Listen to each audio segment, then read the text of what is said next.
અરવલ્લીમાં foods and drugs office ન આવેલી હોવાથી લોકોના આરોગ્ય સાથે ચેડા.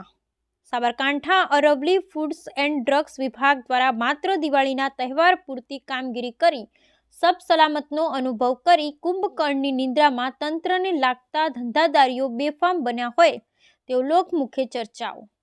અરવલ્લી જિલ્લાના મુખ્ય મથક મોડાસા એટલે કે શિક્ષણ નગરી તરીકે ઓળખવામાં આવતી હોય ત્યારે મોડાસા શહેરમાં હંગામી બસ સ્ટેશનના ગેટ તેમજ પ્રથમ ગેસ્ટ હાઉસની સામે આવેલ જોધપુર સ્વીટ માર્ટના ફરસાણના પેકેટમાં ફરસાણનું વજન કે ઉત્પાદક ડેટ તેમજ એક્સપાયર ડેટનો કોઈ ઉલ્લેખ નથી તે સ્થાનિક સૂત્રો દ્વારા જાણવા મળ્યું.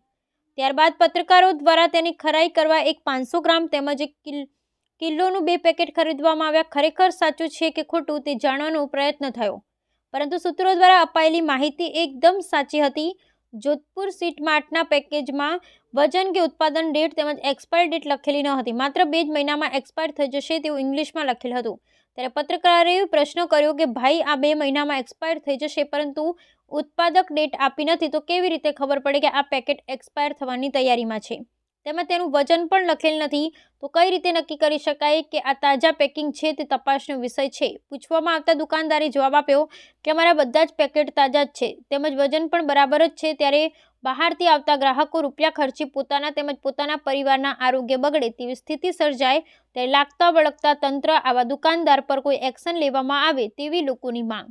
તેઓ પ્રશ્ન જનતામાં ચર્ચાનો વિષય કે પછી રામ રાજ્ય અને પ્રજા સુખી તેઓ ગાંઠ સર્જાય તેવું હવે તંત્રએ વિચારવું.